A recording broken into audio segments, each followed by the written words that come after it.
Hello, welcome everybody to what is a very different video today. Today we are going to try and get War Maiden going. So we've got a new battery, which you feel. That was the last piece of the puzzle. The video that didn't go up was me fixing a heap of carb stuff. So the intake boots weren't sitting in there. The tuning was out of sync. There was a heap of stuff. She's really dusty and dirty, but we've got the basket hands clean, that sort of thing. We're going to put this in there, pull it out, and try and start it up and see if it will run in tune. The fuel that's been sitting there, I had to drain that as well. The fuel that's sitting in there currently is a couple months old, but not old enough to be stagnant and bad. So let's get into putting this battery in. It's a bit of a process. I'll be swapping you from up here down to here, so you can see and watch what I'm doing the whole time, and I'll try and go through what I'm actually doing. So let's get into it. Okay, you'll have to excuse the rain noise because we've got a bit of some rain happening here today. So what I'll do, first of all, need to find all my Allen keys. I need to get, this is on a Vstar 650, this is where the battery is, it's hidden behind here. Doing the battery's not really that hard on these. Getting into the ECU is not really hard on these either, so I'll do that.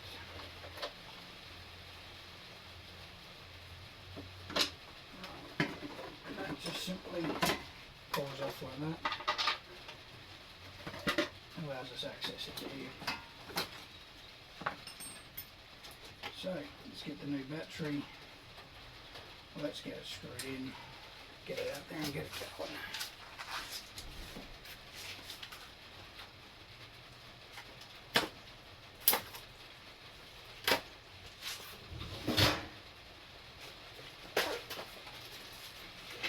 Good thing about these motorbike batteries, they only are about $100 to buy online. Cheap-ish, and they last a fair while. I mean, the one that I had lasted with a fair bit of abuse too, so I never charged, never drove it, didn't ride it, and it lasted a very long time without being charged, so that's a very good thing too. Right, that's the easy part. One of the hardest parts is just trying to get this bit here. It's like a battery strap. Trying to get that to hook. And there's like a little hook down the bottom of it. It's plastic too, which is stupid. But I usually use a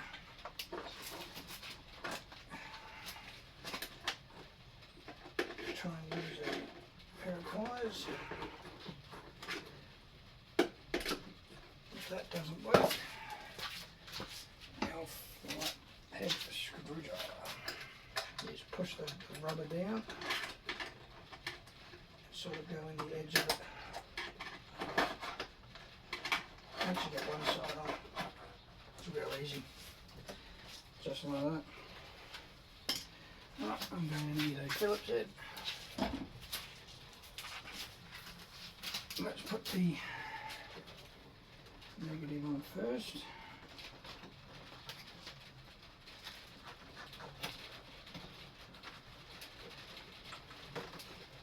It's a little bit different compared to my last battery setup, but a battery's a battery. It will do what we need it to do. Magnetic screwdrivers are very handy. I haven't said so before in previous videos. But definitely stop you from losing stuff.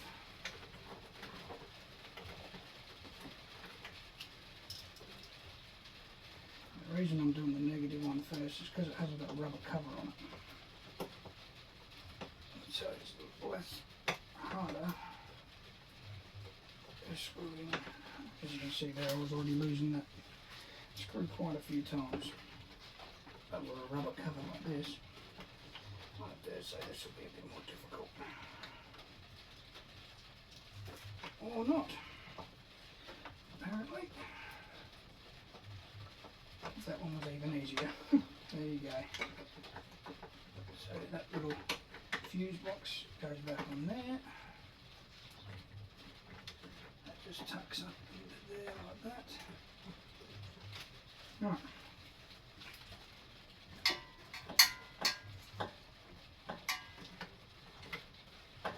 And this goes over and then goes under and then over. And that just goes there like that, just to sort of protect some of those. Let's see if we've got power. We've got power, which means we could have what we've been looking for.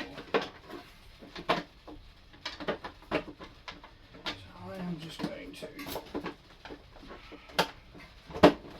because it's raining a little bit outside, I am definitely going to put this cover back on. Because the last thing I'm going to do is get some water and stuff. And carbon and dirt. It's not what we want.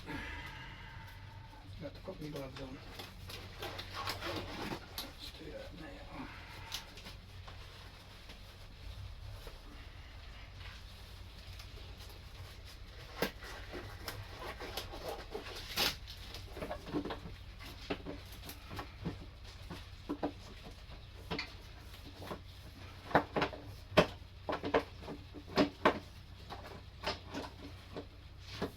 There we go.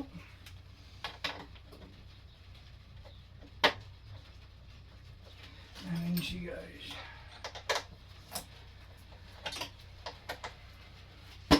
Make sure you really give that a good hit too, because they like to pop up. And when you're riding along, you're riding the rain, you will get water in there. The cover is not the best for sealant. Right. What we're going to do now, get a few things out of the way, and then I'll change the camera around, we'll pull it out and we'll start it. Righto, might get very loud, but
that.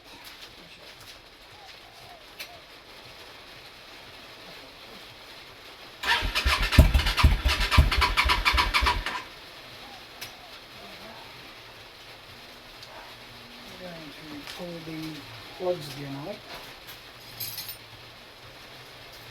Because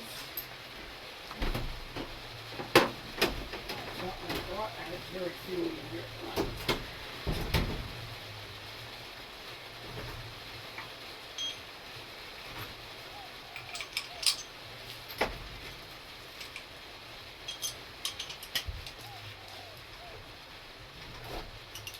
So let's do that.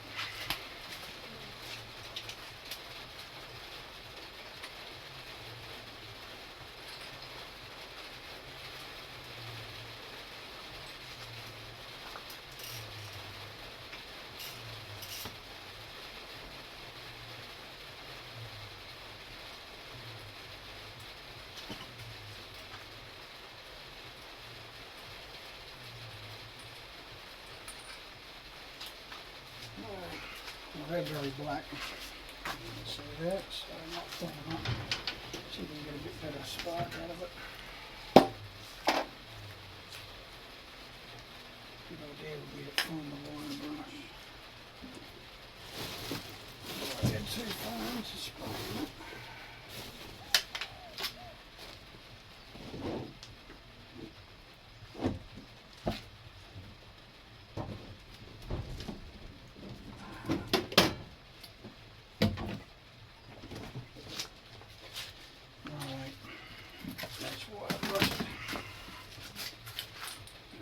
See, these are NGK iridiums, I believe.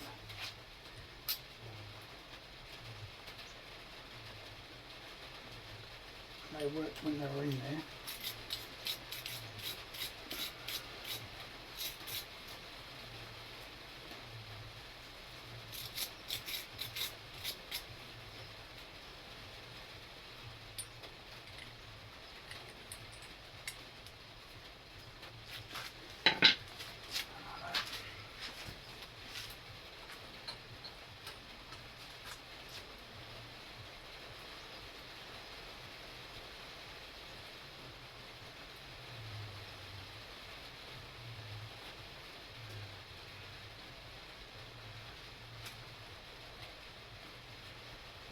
Cleaning them doesn't help. I'll get one of the factory ones to get back in there.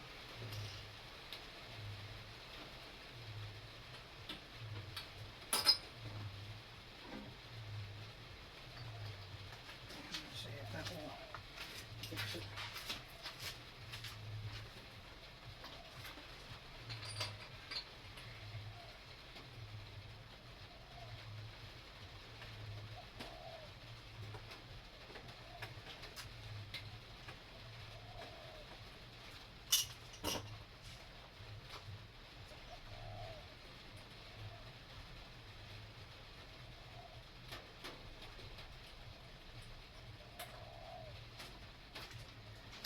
This one's actually not too bad. Have a look at it. It's not too bad at all. It's like it's not even fired on it since I cleaned it, to be honest.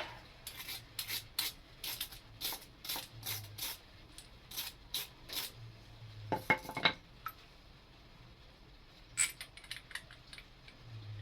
could be in a timing thing too.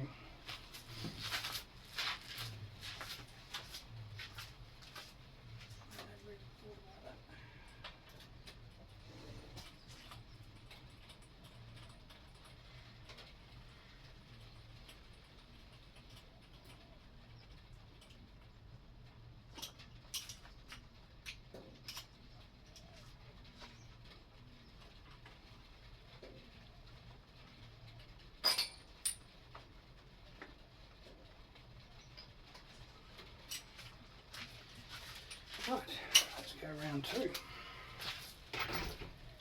see what that may bring.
this is going to take a lot more investigation. So I'm going to have to pull the tank and stuff off, I think, and try and work out why it's. What I might do, just for shits and gigs, just drop the ignition towing back a little bit.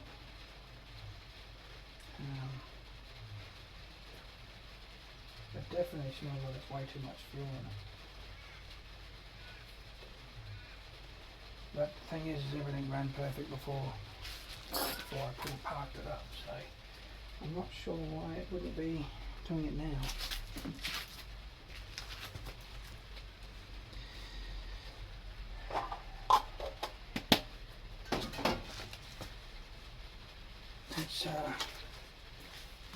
It's a very strange thing.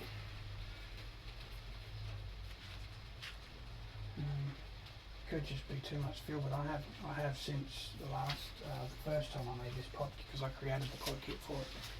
The first time I made it, it was too high of a jet, so I have dropped it down.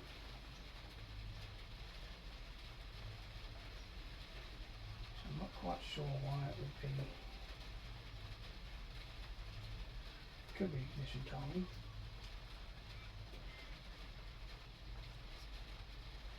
But it just sounds like it's cutting out of fuel, like it's dying of fuel. Now I'm not sure, I don't think these have a fuel pump themselves, because it's just a gravity fed from the tank to the carby, so it can't be. And I've replaced the fuel filter.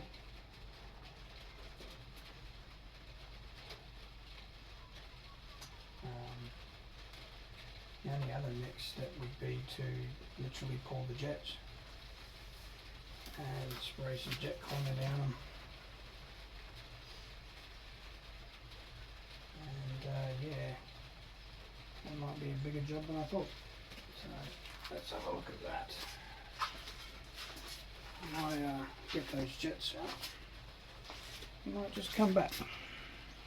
Alright, so where did we get to?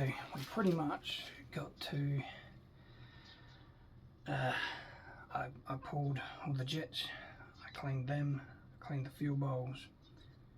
As soon as I did that, it just couldn't smell fuel anymore, so that was it. I'm really thinking, because when I used to ride it, every now and again when you click it on you hear this brrr, and I think it might have been the fuel pump on its way out. So $45 part Australian, I'm going to buy one of those.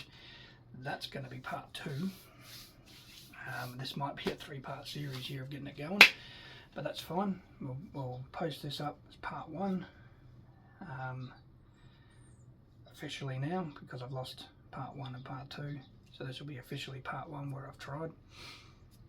Then we'll have part 2 where we do the fuel pump. That'll be a whole nother episode coming a bit later on. And so yeah, till next time when we can get this part in and see if we can get old War Maiden going. Drive safe, ride safe, be safe. See ya.